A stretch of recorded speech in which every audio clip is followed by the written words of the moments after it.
This week is creating economic hardships.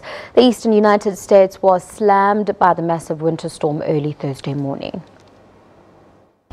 Some 80,000 homes and businesses were left without power and nearly 5,000 flights were cancelled. There were delays on Amtrak, the country's main rail service, and many were told not to come into work. Storms like these always create losers and winners for the economy. Clearly, anybody that's making gloves and scarves and warm winter coats, they've been big winners the last 2 weeks. Another big winner is utility providers. When temperatures plummet, demands for heating skyrocket. On the losing side is the transportation industry and tourism. Disney World, SeaWorld and Universal Studios in usually sunny Florida all temporarily shut down. New York City Mayor has since declared a winter weather emergency as heavy snow pounded the East Coast. It's simply a catch-all that makes clear the city will do anything it needs to do at this point to preserve public safety.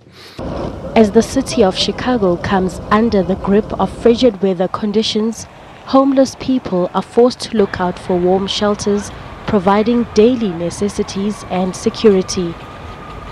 The entire city was covered white as heavy snow continued for 2 days around the time of New Year. And due to a major cold wave moving in, there has been a sudden drop in temperature. According to the U.S. National Weather Service, the city witnessed the coldest New Year's Day in history, with a high of minus 17 degrees Celsius. Some homeless were still seen out on the streets, holding signs asking for help. While some are struggling veterans, others are with physical disabilities, and some are even with children. We see an average of 700 to 800 people every single day.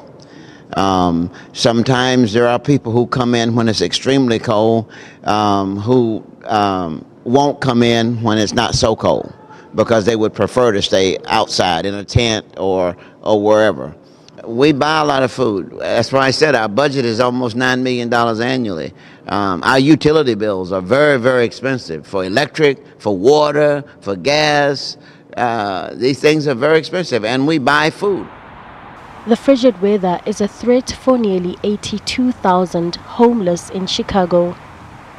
Local media reports say that 3 people have died because of the cold weather. The addresses and contact numbers of available shelter homes have been put out by the local media.